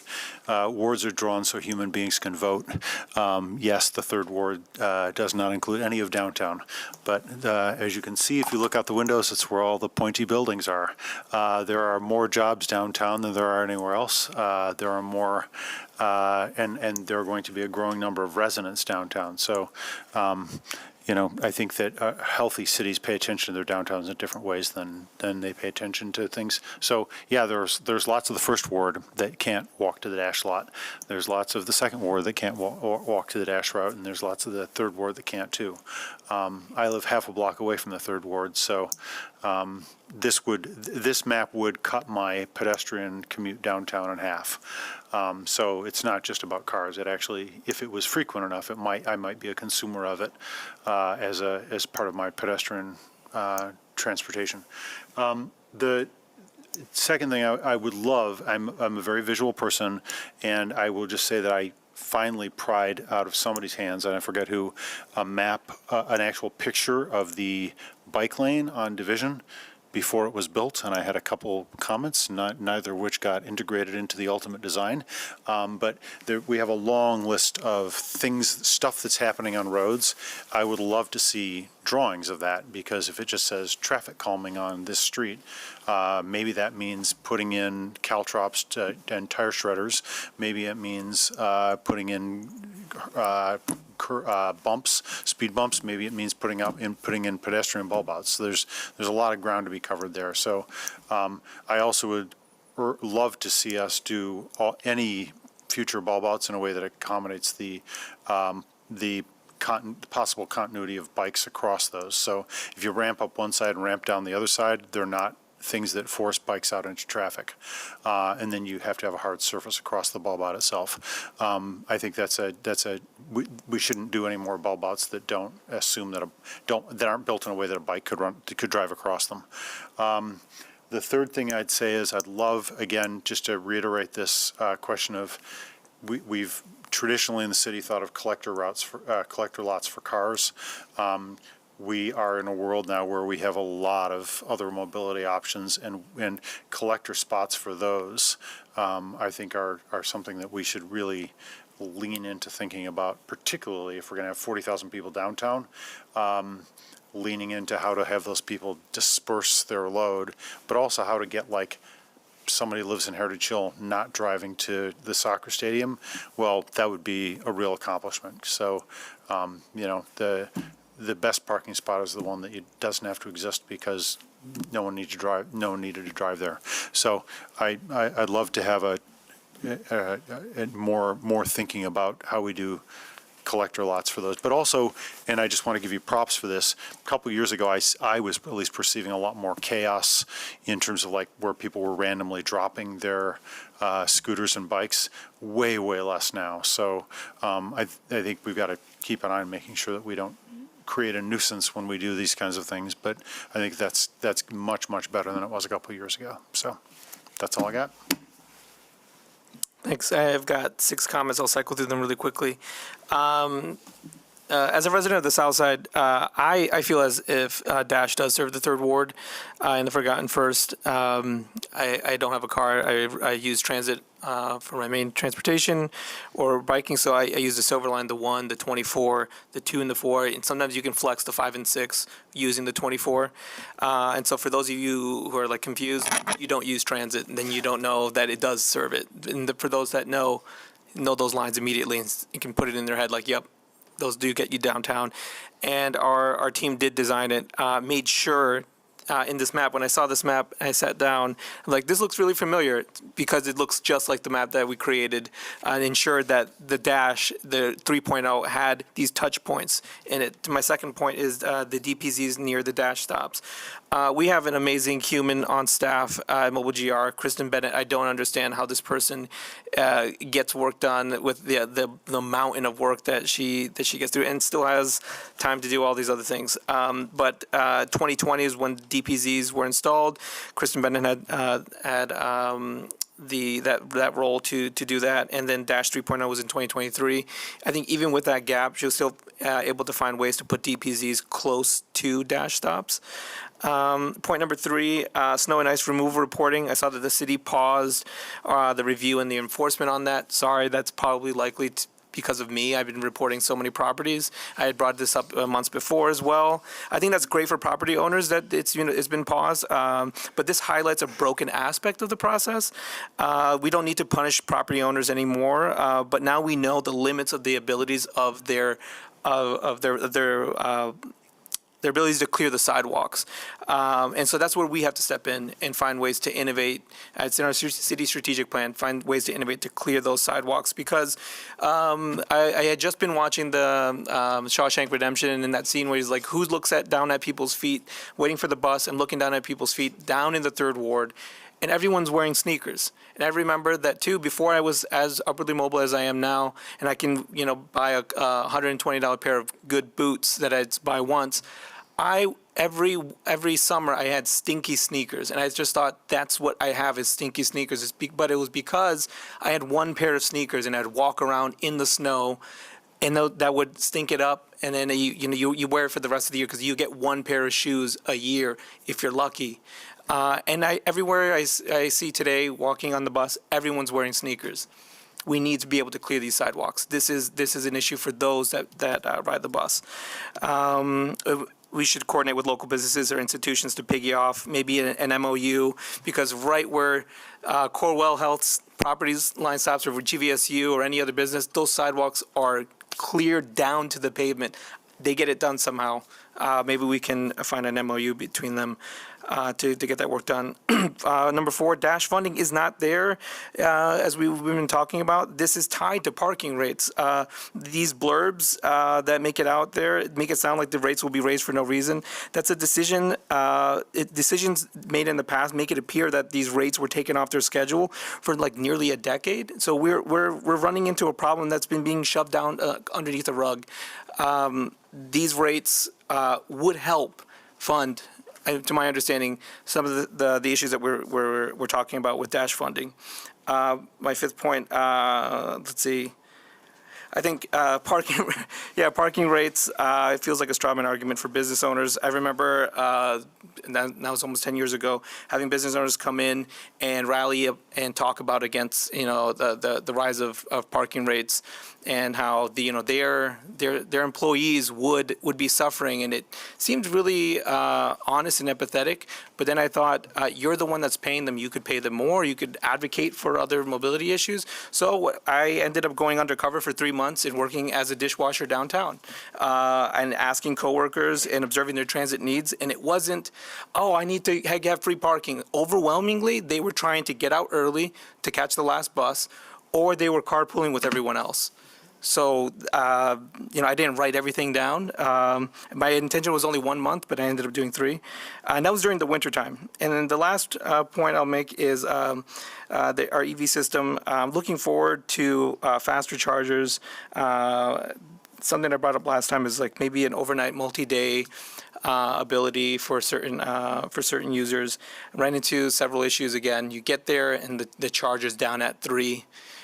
Maybe like 13 miles or something just doesn't work out. You have to find a fast charger. Don't get me started on the charger types, E67005. I feel like my dad. It's got these weird names. Like, I just make it fast charger, slow charger. I know you're working hard on this, but thank you for letting me speak so long. Any other comments? Yeah, Commissioner Sessa, welcome. Yeah, so I would like to echo some of the things that Commissioner Miguel Cipriano mentioned. The sidewalk clearing is a big thing for me. You know, he mentioned it's an issue like for people who ride the bus, but it's a huge issue for people with disabilities. Like, I live right next door to disability housing, and I see people walking with like mobility devices in the street because the sidewalks are not clear. I agree that the method that we have now is not working because, you know, the outcome I want is for the sidewalk to be clear, but that's not the outcome that happens from reporting now. And so I agree. We need to figure out how to do that, especially at bus stops. I take the bus and the stops are never clear. You have to climb over a mound of snow to get on the bus. It's horrendously unsafe. And from talking to people, I don't even know whose responsibility that is. It might not be the responsibility of Mobile GR. I don't know whose it is, but someone needs to clear it. So maybe we can have a conversation about that. I think another thing I'd just like to say is I think that I agree we probably need to think about having a serious conversation about parking. And I know that we are. You know, we have that investment or the parking incentive program that we talked about last month, right? But I do think that this is something that is worth addressing because, as Commissioner Miguel Cipriano mentioned, you know, if the dash money is not there, you know, part of that is tied to, you know, the parking revenue. And the fact of the matter is simply that, like, parking rates downtown have not kept up with inflation, first of all, but also they are not on par with other of our, like, peer cities. I know this is a touchy subject, but as part of the parking incentive working group that I was a part of, you know, we saw an early version of the parking investment study that was performed or is in the process of being performed. And part of what we saw is, you know, how do other cities of our size, of our, you know, demographics, whatever, you know, how do they manage parking? How do they manage like monthly parking rates, stuff like that? And across the board, they were all charging more for parking. And I know that no one wants to think about how this is something that, you know, we have to raise rates because we're just trying to like suck money out of people. But it really is just a reality. I think, you know, it's just, I was surprised to see the response, to be honest, from our last meeting. It didn't seem like something that was, yeah. I'll stop. Thanks for your comments, Commissioner Sessa. I agree that those past comments were probably taken a little bit out of context. So hopefully there'll be some more understanding on that front. I'd like to cover just three things, small things. The biggest being consistency in our service provided. I say that because I've gotten used to having the dash, 15-minute walk from my house so I can get downtown easy and all that. I would love to, obviously, we've had this long conversation, I'd love to explore the opportunity of, you know, if we have to, moving some of that dash funding to the Rapid to extend their services across the city. So that way people can get downtown without a car. People, you know, who do spend money downtown, and because that's, you know, what we all care about, right? I'm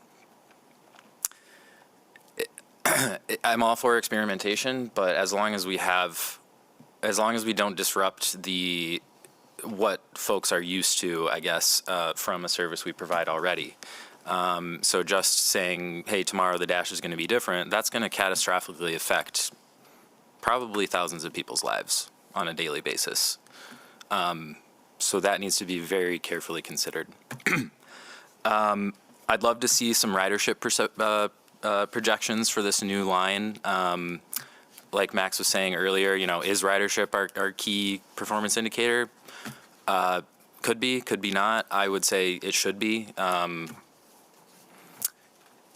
I guess, what else would it be that's measurable? And then I'd love to see also and be able to have a chance to review the onboard ridership survey and business survey that Max Dillvan conducted, I believe, starting in the spring, but we haven't heard much about that since. So that'd be great to review. That would hopefully add a lot of context to the decisions made as well. So thank you. Commissioner Rohr? Thanks. I've only got a couple of comments. I'll follow on to my colleagues' points on snow clearance. I recognize that right now that's obviously something that's top of mind for a lot of people because we just went through a pretty cold period where the snow came and then it never melted, and we just kept getting more on top of it. But the reality is that, I personally witnessed people on my street. I also live in Heritage Hill. I personally witnessed, a lack of uniformity and clearance on the street, and seeing people walking up and down the street, some with disabilities. There were several in front of several homes. Individually, the street was virtually impassable at sometimes. And then also looking at the intersections when the snow plows were able to come through and begin to clear the streets after we'd get a significant snow event. Unfortunately, what they do is they pile up all the snow, and I realize it's because of the way the trucks push the snow out of the center of the street.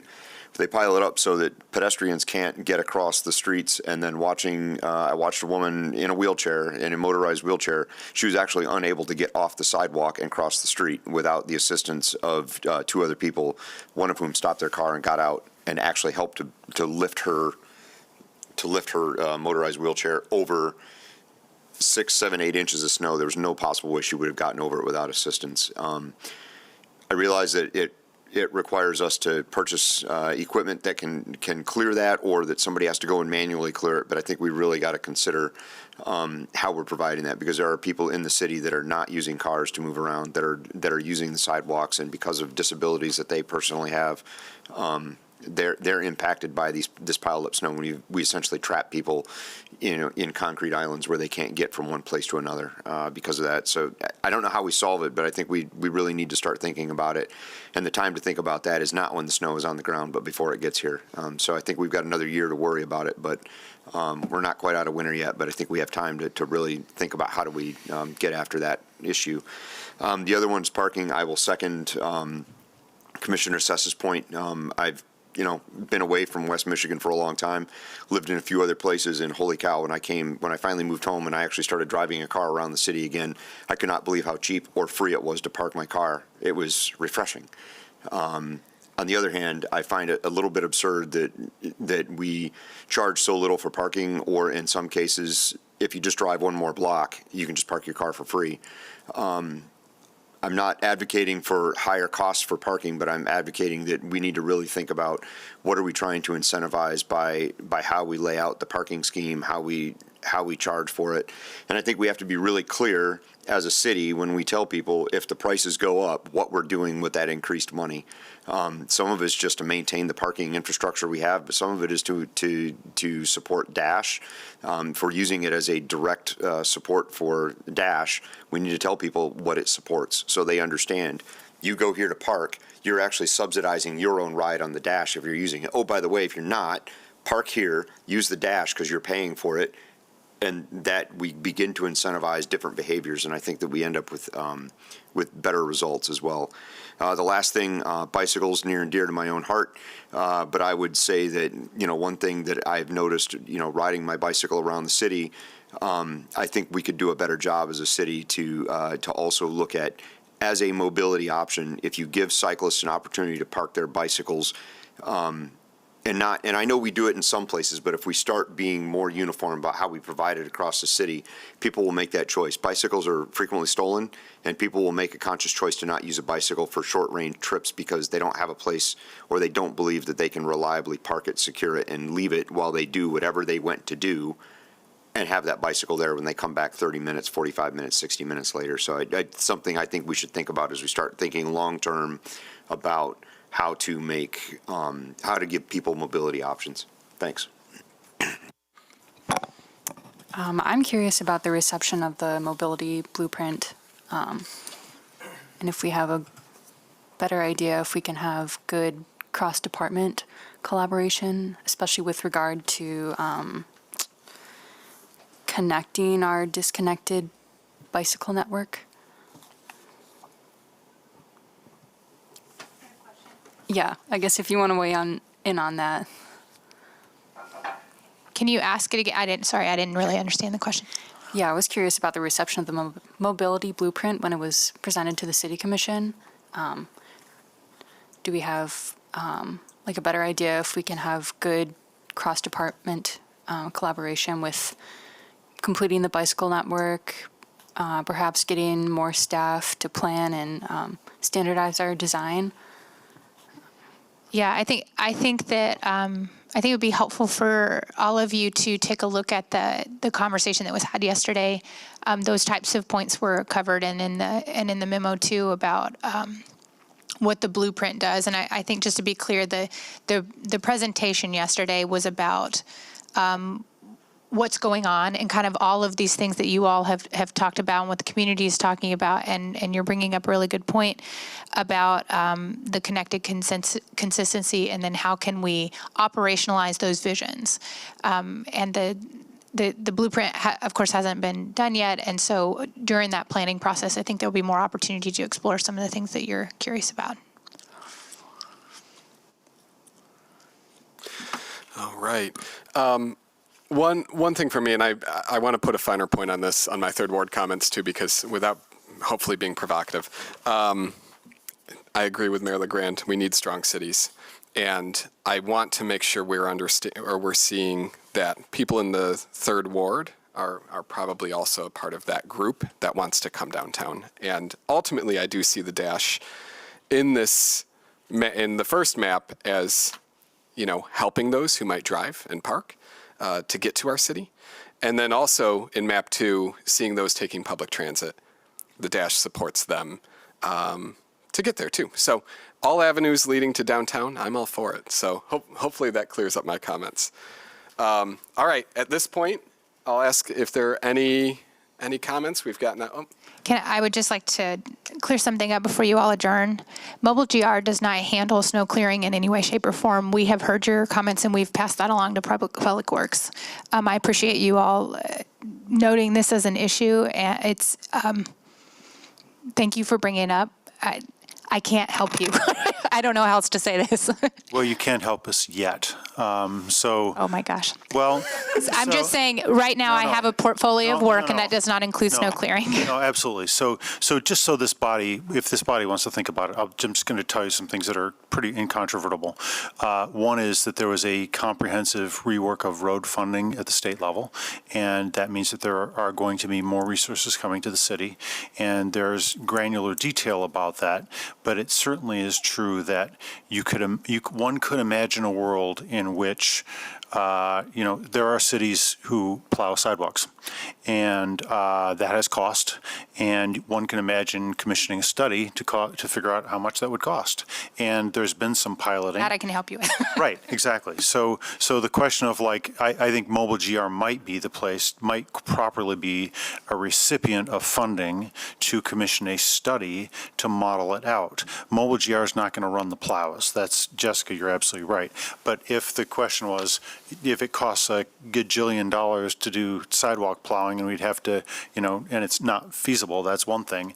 But if it turns out it costs, a while ago, this is really old data, but a city I looked at, it was about $10 a property to have sidewalk clearing done, because intuitively it makes kind of sense. You start a machine at one end of a block and you push the whole block. That's a lot more efficient than 20 people getting out and starting their own individual snow blowers, or hiring somebody to drive in from wherever they drove in from, do my sidewalk and leave.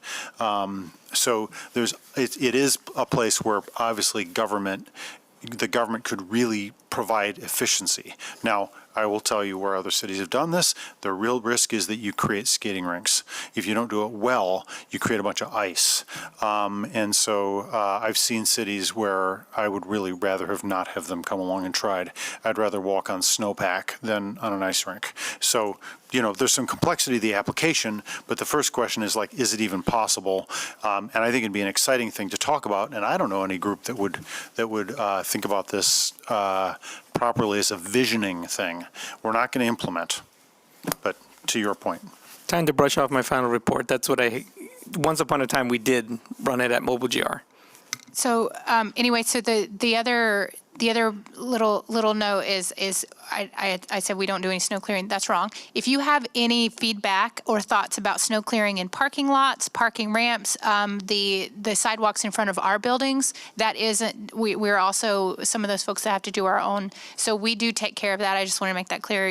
Y'all are in charge of some plowing, but it is all related to parking facilities. So let me know how those are going. I took a look at them this year, and we were really proud that we had some very, very clean sidewalks. And not only that, we were really focused on our entrances and exits to make sure that our ADA spots were really cleared for. So heard loud and clear. We have passed this information along to the Public Works Director, and I thank you guys for your time. And if you guys care about this, you might geek out on what the enforcement mechanisms are, because one of the dilemmas is if a drop of snow hits a snowflake hits the ground, it hits the reset button for the 24-hour period of, we're going to give you 24 hours to clear. So you can envision an entire winter in which no one's obliged to actually clear the snow. All right. At this point, we'll move to adjourn. Thank you, everybody.